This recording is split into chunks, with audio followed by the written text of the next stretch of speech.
Good morning, dear children. In today's class, let us continue lesson 1, Nicobobinus.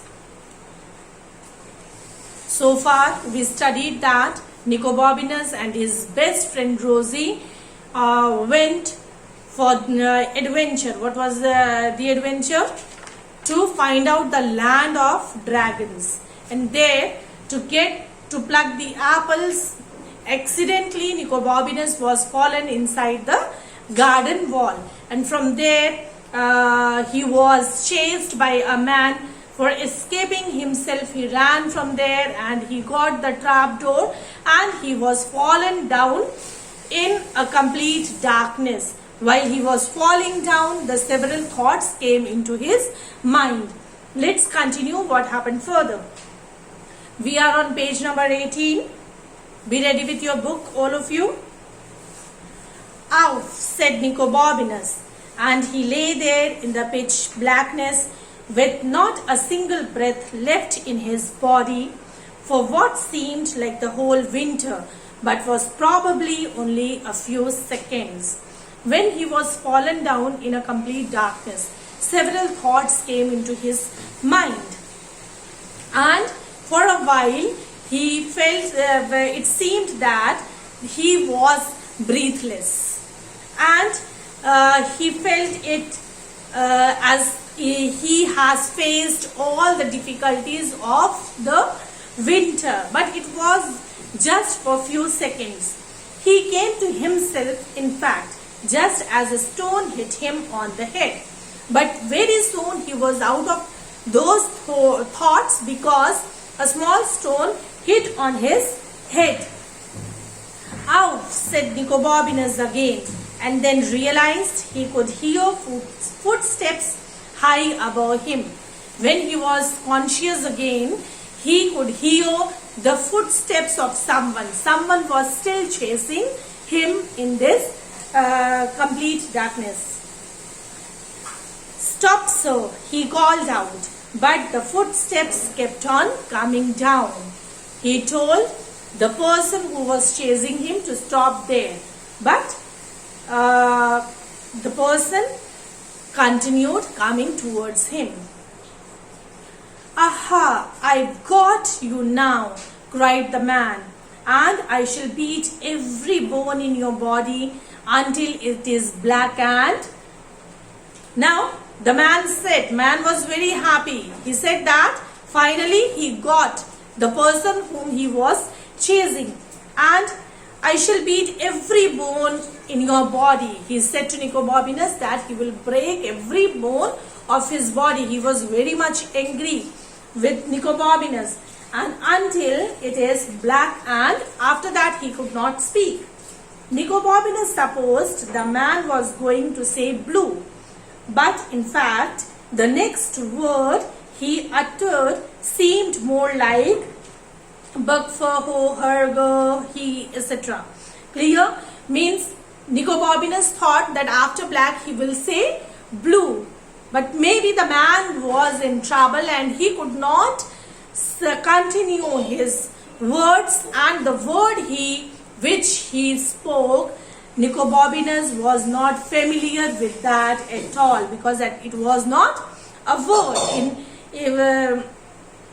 In nervousness or in some trouble, he uttered that word, but he understood its meaning perfectly and moved smartly out of the way. When the man uttered those words, few letters, Nicobobinus understood that the man is in trouble. That is why he was much confident and walked smartly.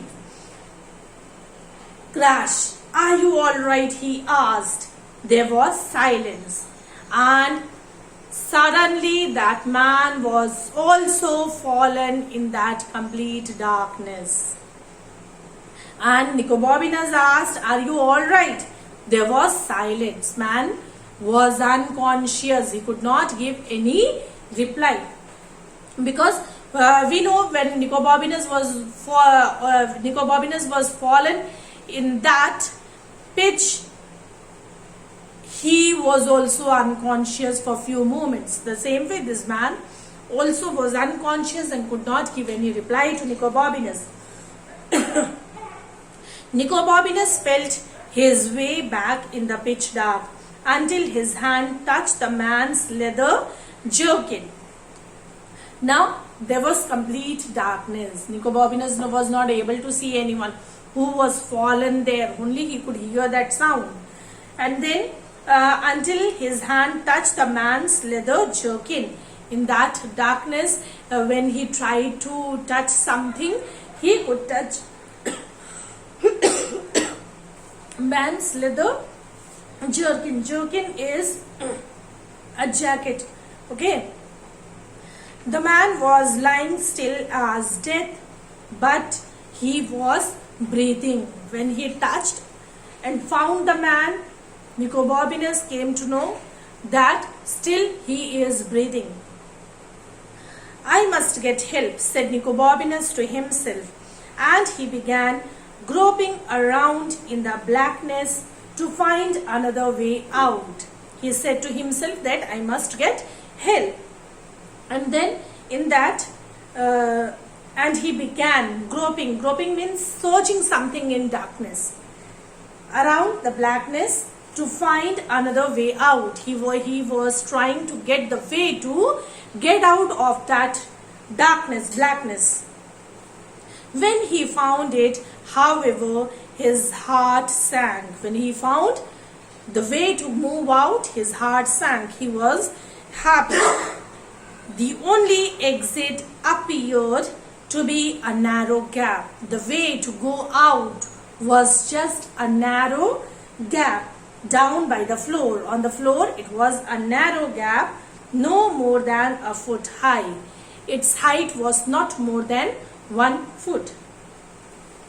I can't squirm through that in the pitch dark. He said to himself that he cannot squirm. Squirm means twisting the body or molding the body. He said that through this exit, in this pitch, in complete darkness, he cannot move forward. But at that very moment, he heard Rosie's cheerful voice saying, "You can do it." His best friend Rosie was always saying that, Nicobobinus, you are the person who can do anything. So the same thought came into his mind. Nicobobinus span round, and there, to his immense surprise, was nothing. So Nicobobinus span round means he took a step forward, and there he found, to his immense surprise, he could not find anything. There was no one. No Rosie, no anybody.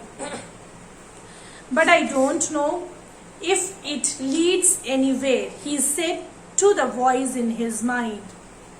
He heard Rosie's voice in his mind, and he replied to the same voice, but I don't know if it leads anywhere. He was talking to himself. And it's such a tight squeeze. I might get stuck. And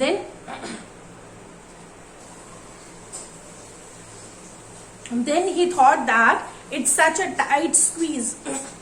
This narrow passage, it's very narrow passage, and it's very difficult to pass through that way. If he will try, he may get stuck in that. He didn't hear Rosie's voice again, but he knew what it would have said, and that was how he found himself wriggling down a narrow passage of stone in the pitch black. He didn't hear Rosie's voice again, but he was knowing what he has to do now.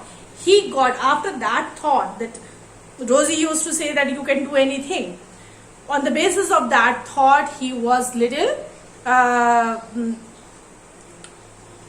in a positive way. He started thinking, and he decided to pass through that narrow passage only. So what he did, and that was how he found himself wriggling. Wriggling means move by twisting or molding body, twisting the body, trying to go through a very narrow passage.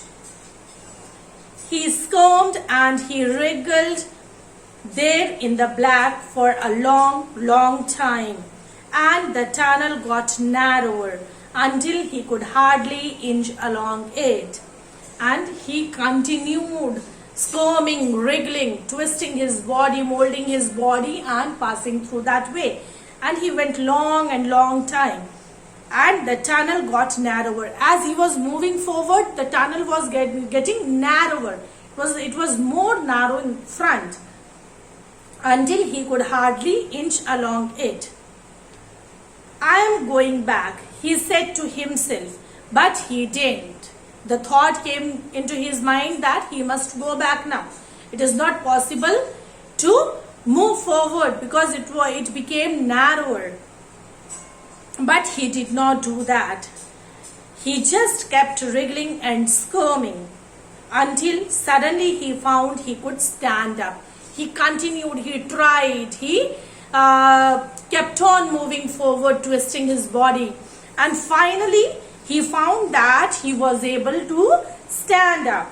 He took a pace forward. He took one step forward and immediately fell over stone steps leading up. And then he got few stone steps which were leading upside. "Ow," he said, although what he really meant was, "Thank goodness." Finally, he was out of that narrow passage, so he was grateful to God. He began to climb and he was still climbing some minutes later. After coming out of that narrow passage, he got the stone steps. He got the staircase and started climbing up. It must be a tower, he thought, or the grandest house in Venice. He was living in the city which is called Venice. So he thought maybe it's a big tower or it is the grandest, the biggest house in Venice where he was going. But at that very moment, he saw a crack of light. And when he was thinking all these, he saw a crack of light. He could see light somewhere. He stretched out his hand and found himself touching a catch. He stretched his arm in that light and he could find out the catch of the window or door, something that clicked softly in the dark, and he opened that. When he clicked that catch, a panel suddenly slid open. The panel which was in front of him, it got open, and Nicobominus stepped through into the most amazing room he had ever seen. And Nicobominus finally entered in such a grand room, an amazing room, which he saw for the first time. So this was the short part of the book Nicobominus taken in your textbook. Clear? The whole book may be online you get, or in the library somewhere. Whenever you get this book Nicobominus, you can read the whole book. Clear? Thank you.